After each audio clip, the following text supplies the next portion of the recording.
je m'appelle Chantal May, je représente donc la coopérative d'habitants Chamaret-les-Barges qui se situe donc à Vanvelin dans la banlieue de Lyon. Beaucoup de choses qui ont été dites nous concernent aussi en tant que Chamaret. Alors, pourquoi on dit que nous, on est une bande de vieux, on dit nous, parce qu'on n'aime pas trop le terme senior, voilà, on est une bande de vieux, et pourquoi on a choisi de rester une bande de vieux?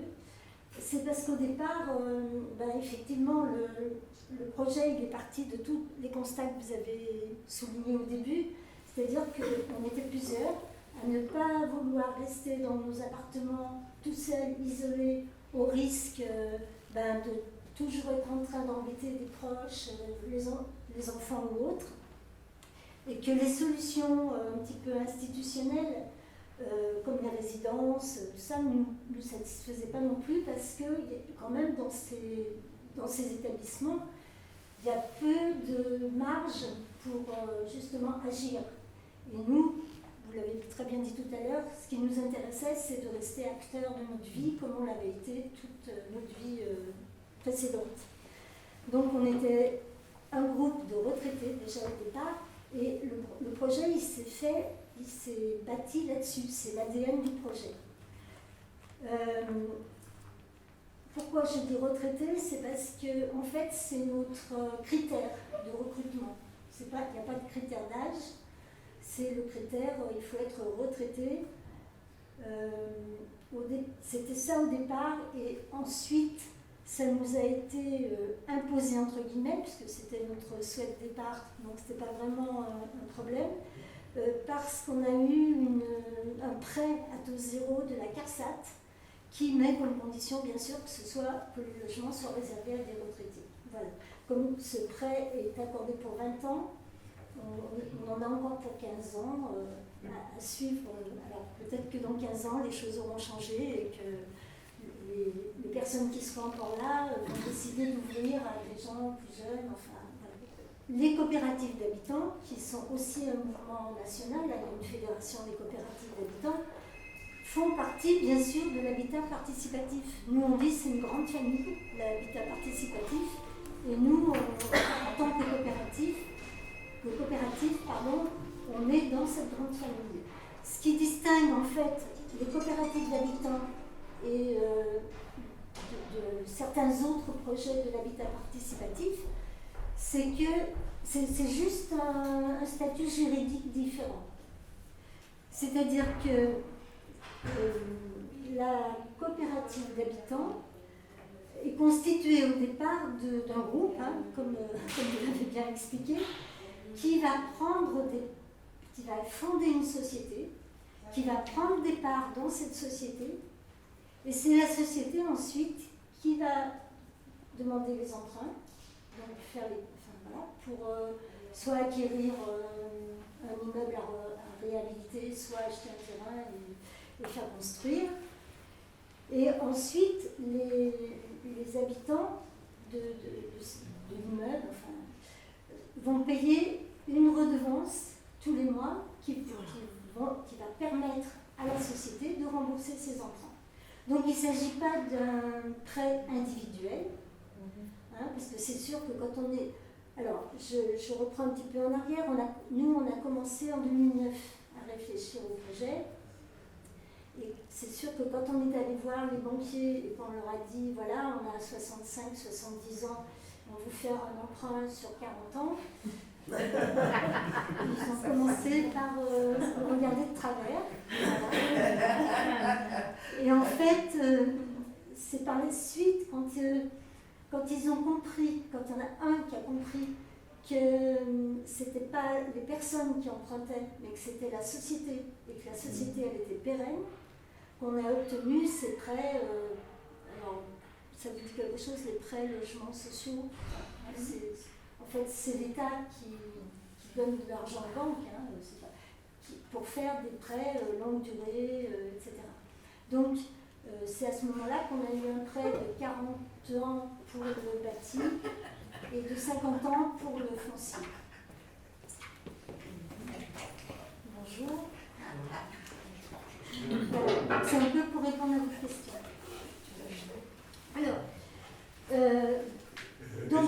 j'aimerais quand même compléter en disant qu'il y a un droit d'entrée dans la coopérative, Oui. toujours sur l'aspect financier. Alors, les parts sociales, en fait. Bah oui. Puisque c'est alors, nous, on avait calculé, il fallait qu'on apporte 20% à la banque, comme toute personne qui fait un emprunt. Il fallait que la coopérative apporte 20%. Donc, on avait calculé, on avait un projet de 2,5 millions au départ. Donc, il fallait à peu près 30 000 € de moyenne par habitant, de moyenne.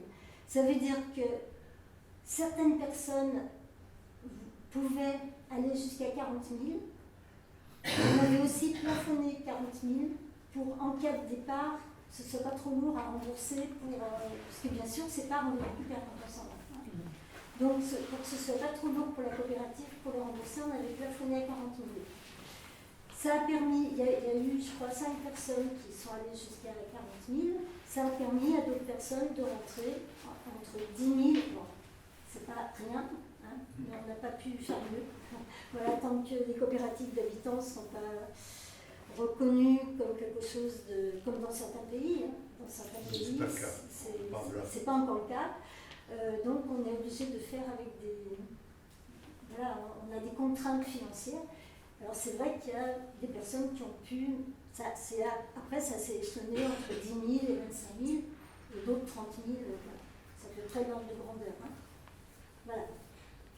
Alors, nous au départ, c'est vrai que le projet, on était quelques copains, on voulait vivre ensemble, dans un endroit où il y ait de la solidarité, où on partage des valeurs communes. Mais on n'avait aucune idée de ce qu'on voulait faire en fait. On n'était pas très. Voilà. Et puis on a fait une rencontre qui nous a aiguillés sur Abicop. Alors Abicop, c'était une association qui existait depuis 2005, qui était basée sur Lyon mais qui couvrait l'ensemble du territoire. Et Abicop s'était donné 2 objectifs en fait. D'abord, essayer de faire réintroduire dans la loi le statut des coopératives, parce que c'est un statut qui avait existé à la Libération, qui avait été mis en place par le Conseil national de la résistance, et qui avait été aboli en 72, je pense, oui c'est ça, je sais jamais si c'est 72 ou 73, mais c'est pas très important, par Chalandon, les plus anciens d'entre vous, ça doit leur dire quelque chose, qui voulait, le gouvernement de l'époque voulait que tous les Français soient propriétaires.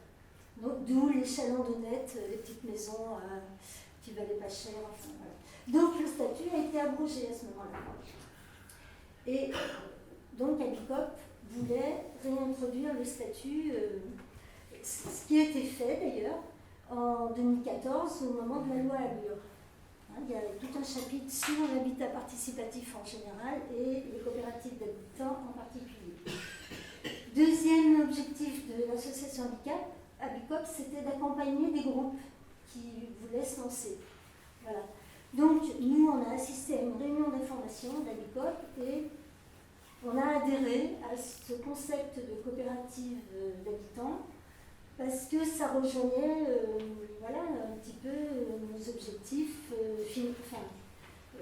financiers et politiques, je les mets entre guillemets, mais c'était quand même important pour nous, du fait de l'aspect lutte contre la spéculation.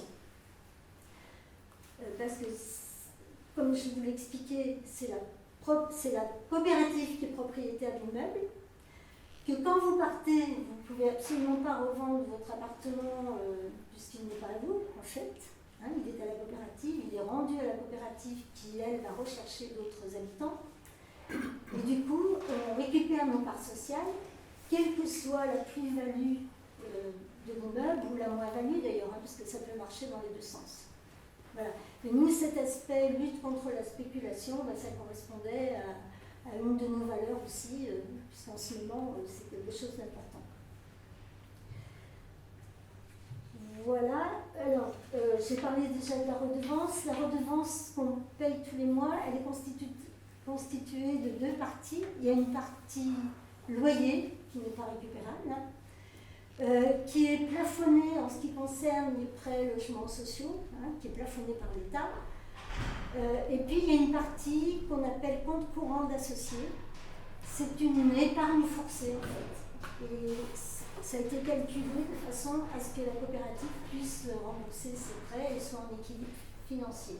Alors, la solidarité financière, donc, elle a joué au moment de prendre les parts, ce que je vous expliquais, et puis elle joue aussi au moment pour la redevance, puisque les loyers sont calculés en fonction des revenus.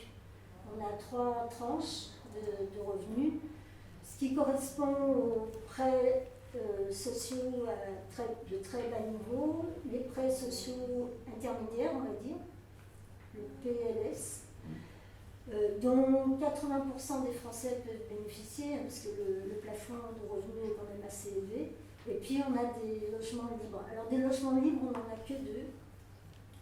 Et on a 14 prêts logements sociaux. À l'intérieur des prêts logements sociaux, on a créé des loyers plus réduits, mais qu'on n'a pas déclaré officiellement parce que là, on perdait la cooptation. Alors, je reviendrai sur la cooptation tout à l'heure. Et du coup, ces loyers sont compensés par les autres habitants. Voilà, il y a un équilibre qui se fait entre les deux habitants, enfin, entre les différents, entre les différentes redevances. Voilà, bien sûr, toutes les décisions financières, elles sont prises en assemblée générale de la coopérative. Je rajoute qu'il y a certaines personnes qui ont pris des parts dans la société, mais qui ne sont pas habitants, simplement parce qu'ils voulaient soutenir le projet, ce qui nous a permis au départ, effectivement, de bien amasser le capital dont on avait besoin. Voilà, donc, assemblée générale où tous les habitants, chaque habitant a une voix, chaque porteur de part, mais c'est le principe des coopératives dans tous les domaines, ça, coopérative, c'est le principe. Voilà. Alors, je vais parler peut-être maintenant, parce que vous l'avez un peu évoqué, de la solidarité et de la fin de vie. Alors, évidemment que le projet, comme tous les projets d'habitat participatif, il est basé sur la solidarité entre habitants. Vous avez parlé de faire les courses quand quelqu'un est malade, etc. Alors, nous, très tôt, c'est vrai, vous l'avez dit aussi, à Chamarel, on a envisagé comment ça allait évoluer au cours des années, ce qu'on était prêt à faire et ce qu'on n'était pas prêt à faire. Voilà. Alors, ce qu'il faut savoir, c'est que pour la construction, vu qu'on a été maître d'ouvrage, on a prévu au maximum la possibilité du handicap physique. C'est-à-dire que les couloirs sont larges, dans les appartements, il y a de quoi tourner les fauteuils, enfin, il y a des douches italiennes, enfin, voilà. Il y a tout un tas d'aménagements comme ça qui vont pouvoir répondre aux besoins de handicap physique. Après, on était un certain nombre, d'ailleurs, c'est un peu ce qui a motivé plusieurs d'entre nous, à avoir vécu des choses un peu difficiles avec leurs parents, qui n'avaient pas anticipé et puis qui faisaient appel sans arrêt à eux. Voilà. Et donc, on s'est dit que c'est pas à 70 ans, 75, 80 qu'on allait en capacité de devenir des aidants pour les autres. Hein? D'accord, on vend des services, chacun notre tour. Il y a eu le Covid qui est passé par là et on a pu bien mesurer justement comme c'était intéressant d'être en coopérative. Par contre, on n'ira pas jusqu'à prendre en charge vraiment les personnes qui ont besoin d'aide. Bon, ben pour ça, il y a des professionnels, hein, donc on fera appel aux professionnels. Ce qui est le deuxième volet de la chose, c'est qu'on s'est dit qu'il y aurait une limite au moment d'une incapacité cognitive. Parce que vu que toutes les décisions sont prises en assemblée générale et au consensus si possible, ben une personne qui ne peut plus prendre de décision ne pourra pas rester dans la coopérative. Et c'est comme ça, alors j'ai vu que dans le guide vous aviez parlé d'une personne qui était partie en EHPAD, c'est une personne qui avait perdu ses capacités cognitives et qui devenait en plus violente et démente. Bon ben c'est vrai que là c'était la limite, on a vu assez vite la limite. Et on l'avait prévu de toute façon comme ça. Dans nos statuts, il est prévu qu'une personne qui est sous le coup d'une décision judiciaire, d'incapacité, enfin, je trouve pas le mot. Voilà, ne pourrait pas. Enfin, c'est un motif de radiation. Voilà. C'est en ça que. C'est la famille Alors, de la personne. Voilà, de toute façon, c'est ce qu'on a toujours dit. Nous, en tant qu'habitants voisins, etc., on signale à la famille qui ne va pas forcément s'en rendre compte tout de suite. Voilà. Mais notre rôle, il s'arrête là. C'est-à-dire qu'après, c'est la famille qui fait les démarches. C'est ce qui s'est passé dans le cas de notre amie, parce que pour moi, c'est une amie aussi. Donc voilà, ça s'est passé comme ça. Je vous expliquais qu'on a été maître d'ouvrage, hein, donc on a vraiment conçu l'immeuble à partir des désirs des gens qui étaient là. Comme vous l'avez dit, les gens qui arrivent, ma foi, parce qu'on a eu déjà du renouvellement, il faut qu'ils s'adaptent. Et puis après, à la marge, on peut faire des aménagements, mais le gros est fait, quoi. Donc voilà. On voulait une construction la plus écologique possible, donc on a une structure bois-paille et terre à l'intérieur, donc tout ça est très isolant. On a une orientation aussi au sud qui nous permet de ne pratiquement pas chauffer l'hiver. Voilà, donc on a vraiment fait ce qu'on voulait à ce niveau-là. Oui, alors bien sûr, un partage des tâches, responsabilité partagée, etc., etc. Je ne reviens pas là-dessus parce que je pense qu'en plus, la plupart d'entre vous connaissent et le vivent déjà, donc c'est pas très original. C'est ce qui est peut-être un peu différent, enfin, je sais pas. Au début, en 2010, quand on a commencé, on a créé une association Bois 1901 qui s'appelle Chamarel. Et cette association, elle existe toujours. Il y a entre 35 et 40 personnes chaque année qui adhèrent à l'association et qui se réunissent une fois par mois et qui nous sert de porteur, en fait, qui a servi de porteur pendant tout le projet, qui continue et qui nous permet d'avoir un petit peu des éclairages extérieurs, enfin des réflexions extérieures. Voilà. Donc cette association existe toujours. Il y a des commissions mixtes, habitants et associations pour des tas de sujets, des commissions qui certaines sont permanentes et puis d'autres, elles sont, suivant les événements, elles peuvent apparaître ou disparaître. Voilà. Ça, c'est peut-être quelque chose d'un peu plus original chez nous. On a des réunions assez structurées, hein, toujours l'ordre du jour à l'avance, une animation assez musclée, hein, on demande la parole, c'est voilà, un secrétariat, on garde tout en mémoire pour les gens qui arrivent, pour qu'ils puissent s'approprier un petit peu plus les choses. Et alors surtout, parce que ce qui est un peu souligné dans le guide, et la question qu'on nous pose souvent, c'est « Mais alors, vous voulez rester entre vieux ?» Oui, certes, dans l'habitat, mais alors à l'extérieur et même à l'intérieur, c'est extrêmement intergénérationnel. On est dans un quartier, Vaux-en-Velin, je ne sais pas si ça vous évoque des choses, il y a une très mauvaise réputation, c'est très surfait parce que c'est pas du tout comme l'on dit les médias au moment où il y a eu des émeutes, enfin voilà, donc c'est une banlieue populaire. Mais dans le quartier, disons qu'on a pas mal de relations avec des jeunes, voilà, y compris des jeunes qui ont parfois des activités un peu illicites, mais bon, c'est pas normal. On leur dit bien que nous, Au film, Vous avez des tarifs? on aurait pu en avoir. On leur a dit assez vite que ça ne nous intéressait pas trop. Mais voilà, on a une relation de confiance. Et voilà, ils savent qu'on ne cautionne pas, mais qu'en tout cas, c'est pas notre. Voilà. On a travaillé avec des enfants d'école primaire qui ont fait un petit livret qui est était inspiré de l'histoire des trois petits cochons, mais à l'envers. C'est-à-dire que c'est le petit cochon qui avait la maison en paille qui résistait. Voilà. Donc ils ont suivi le chantier, ils sont venus tout ça, et on continue à avoir des échanges avec eux sur leur journal, enfin, je vous passe les détails. On a travaillé, alors on a la chance à Bourg-en-Bresse d'avoir l'École nationale d'architecture et l'École nationale des TPE. Et ils sont à, je sais pas, 5 minutes de chez nous. Donc depuis aussi, avant, quand on a commencé à envisager le projet, on a travaillé avec l'École nationale d'architecture, avec des étudiants. Donc ça a été extrêmement enrichissant, évidemment. Et tous les ans, on a encore des groupes d'étudiants qui viennent travailler avec nous alors sur un aspect ou l'autre, l'architecture ou bien la coopération, enfin voilà.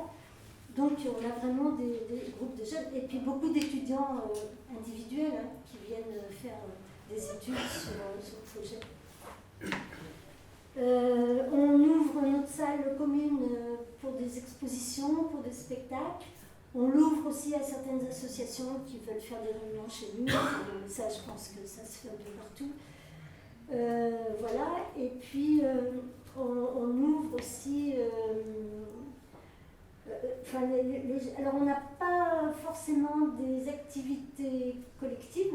On a, dans notre charte, c'est bien écrit que le respect de la vie privée est primordial pour nous, même si on favorise les relations entre les personnes, mais la vie privée, donc les gens ont des activités à l'extérieur, mais individuelles, quoi. C'est pas forcément des activités de groupe. Voilà, et puis on est aussi assez actif dans la fédération des coopératives d'habitants, donc on est en relation avec d'autres coopératives, y compris intergénérationnelles, voilà, et y compris des projets de groupes de vieux, etc. Voilà.